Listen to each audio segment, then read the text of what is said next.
This presentation describes the proposed design for an air-cooled sorbent trap probe for the MET-80 system. We have several design objectives here. First, we're going to use this in hot stacks up to 600 degrees aft, and we want to keep the temperature of the traps to within 15 degrees of about 250 aft.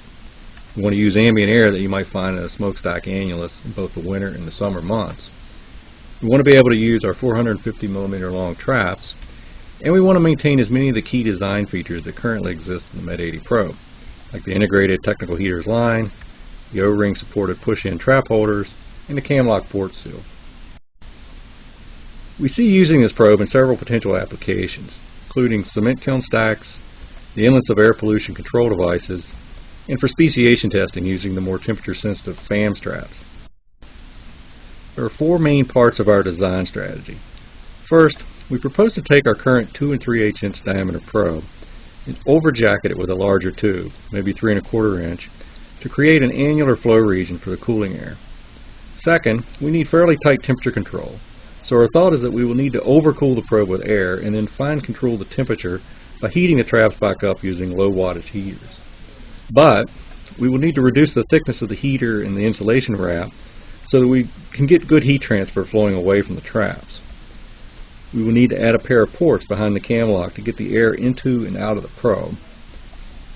And we'll use a moderately sized blower and a platform mounted enclosure to supply the cooling air. Here's a look at the current design of the heated line that we put on our probes. There are 3 separate heaters. Section A lies completely outside the probe and doesn't come into play for this discussion. Heaters B and C, sections here wrapped in the orange tape, are what's actually inside the probe.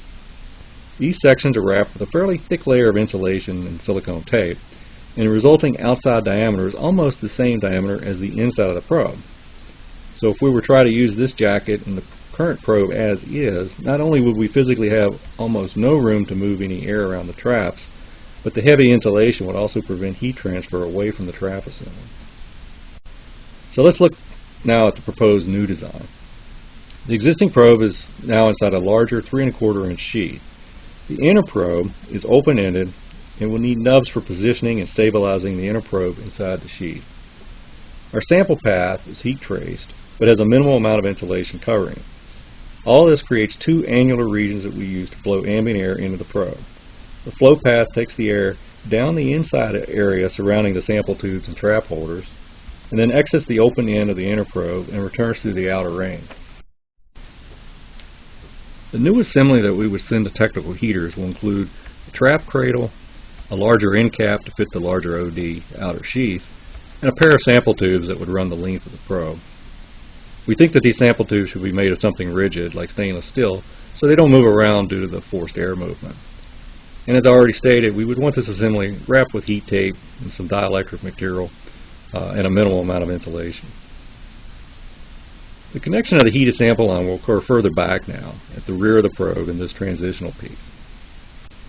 Looking closer at the rear of the probe, we're replacing the existing close nipple with a longer one to accommodate the airflow intake and outtake ports, as well as the transition piece for the heated line. Since the whole probe will be under positive pressure, we have to make sure the entire probe is airtight, including the seal between the incoming heated line and the steel probe. Since we're dealing with a larger outer diameter probe now, the cam lock and the other hardware on this end will have to likewise be larger.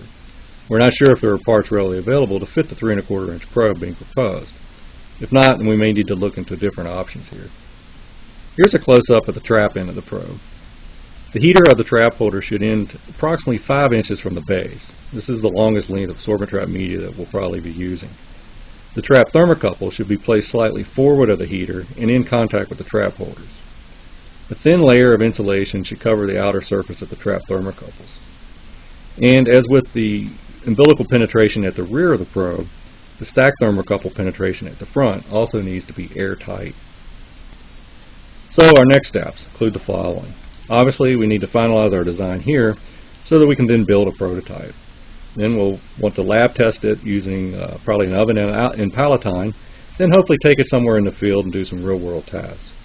Throughout this process, we need to be willing to modify things as we go, since this is somewhat of a trial and error process at this point.